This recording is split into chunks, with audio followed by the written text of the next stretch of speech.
तो करना यह है कि जब ये मरीज़ जिन, आसेब, जादू, प्रेत, भूत प्रेत वाला अगर कोई भी इस तरह का कोई मरीज़ अगर आपके सामने आता है, बैठता है, तो सबसे पहले आप उसे बोले कि वो वज़ू कर ले।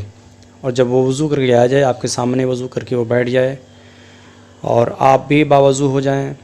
मतलब जो आमिल जो अमल करेगा, जो भूत प्रेत या जिन्नात को जो उतारेगा, दूर करेगा, जलाएगा, तो वो भी बावज़ू होकर वो मरीज़ के सामने वो भी बैठ जाए, मरीज़ को अपने सामने बिठाए।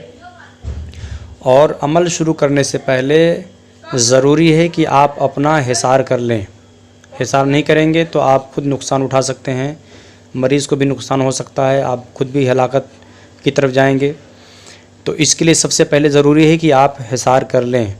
और सबसे बेहतर है कि हिसार आज़म करें। अगर हिसार आज़म नहीं है तो आपको मैं बता दूं, आप 3 बार दरूद शरीफ अव्वल आखिर पढ़ें, उसके बाद 3 बार आयतुल कुर्सी, 3 बार कुल या अय्युहल काफ़िरून, 3 बार कुल हुवल्लाह, 3 बार कुल औज़ु बिरब्बिल फलक, 3 बार कुल औज़ु बिरब्बिन नास, फिर 3 बार दरूद शरीफ पढ़कर इसे आप अपने ऊपर से दम कर लें।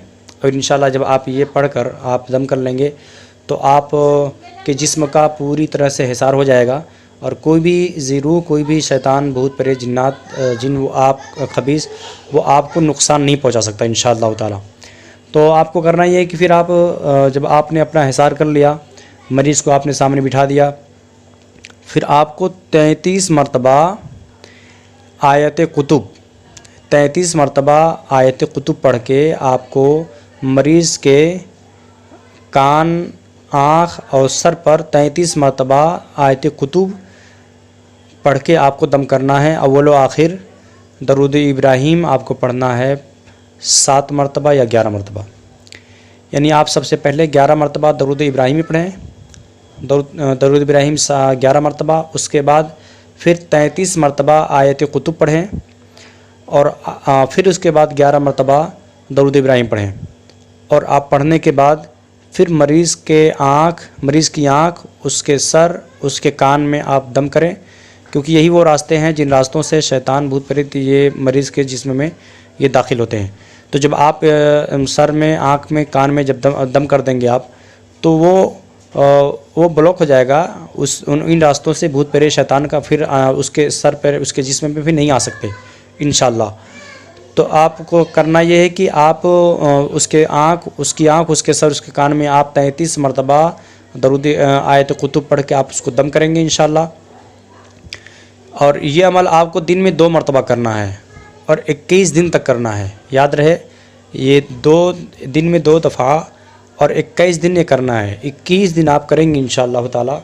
तो इस अमल की बरकत से इंशाअल्लाह बिल्कुल मरीज़ सेहतयाब हो जाएगा और वो उसको सुकून मिल जाएगा। जो तरह तरह का दर्द होता है, कभी पैर में दर्द, कभी घुटने में दर्द, कभी सर में दर्द, कभी हाथ में दर्द, कभी पेट में दर्द, तो कभी सीने में दर्द, तो जो इस तरह की जो तकलीफ़ें होती हैं और जो आसेब वो उनको परेशान करता है, मरीज़ को तंग करता है, तो इंशाअल्लाह इस परेशानी से, इस दर्द से, इस तकलीफ़ से वो निजात पा जाएगा और हर तरह से उसे आसानी महसूस होगी।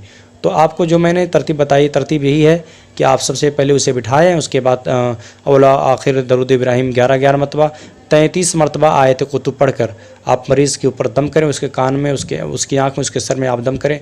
दिन में 2 मरतबा करना है और 21 दिन तक आपको लगातार करना है।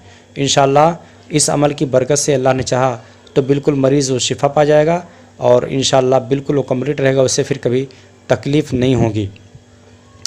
और आयत कुतुब क्या है, तो आयत कुतुब वो सूरह आले इमरान की वो आयत है। मैं आपको दिखाता हूँ, ये देख लीजिए, मैं आपको ये है, ये आयत कुतुब है, आप इसे सुनिए, मैं इसे पढ़ भी देता हूँ। बिस्मिल्लाहिर्रहमानिर्रहीम। सुम्मा अंज़ल अलैकुम मिन बादिल ग़म्मि अमनतन नुआसन यग़शा ताइफ़तम मिनकुम व ताइफ़तुन क़द अहम्मतहुम अनफुसुहुम यज़ुन्नूना बिल्लाहि ग़ैरिल हक़्क़ि ज़न्नल जाहिलिय्या यक़ूलूना हल लना मिनल अम्रि मिन शैइन क़ुल इन्नल अम्रा कुल्लहु लिल्लाहि युख़फ़ूना फ़ी अनफुसिहिम मा ला युब्दूना लक यक़ूलूना लौ काना लना मिनल अम्रि शैउन मा क़ुतिलना हाहुना क़ुल लौ कुन्तुम फ़ी बुयूतिकुम लबरज़ल लज़ीना कुतिबा अलैहिमुल क़त्लु इला मदाजिअहिम वलियब्तलियल्लाहु मा फ़ी सुदूरिकुम वलियुमह्हिस मा फ़ी क़ुलूबिकुम वल्लाहु अलीमुम बिज़ातिस सुदूर। तो ये आयत कुतुब है, इसे आप अच्छी तरह से याद कर लें और जो भी मरीज़ आता है सामने बैठा उसका आप जिस तरह से मैंने बताया है इस तरह से उसका आप अमल करें। लेकिन एक बात और याद रखें कि अगर आप इसके आमिल हैं, और ख़ास तौर से मैं मरीज़ों को बताना चाहता हूँ, अगर आप आमिल से इसका इलाज कराते हैं तो आपके लिए 100% रिज़ल्ट वो जल्द मिल जाएगा। लेकिन अगर आप आमिल से इलाज नहीं कराते हैं, या अगर फिर आमिल अगर इलाज नहीं करता है तो उसमें उसको भी फ़ायदा मिलेगा, लेकिन आमिल के मुकाबिल में उसको कम मिलेगा। लेकिन इंशाअल्लाह ताला अगर आप आमिल से इलाज कराते हैं तो फिर उसके लिए आपके लिए बहुत बेहतर है। तो मैंने जो आपको आज का जो सबक मैंने आपको पढ़ाया है, जो बताया है, उस पर अमल करें इंशाअल्लाह ताला। अल्लाह ने चाहा तो इससे आप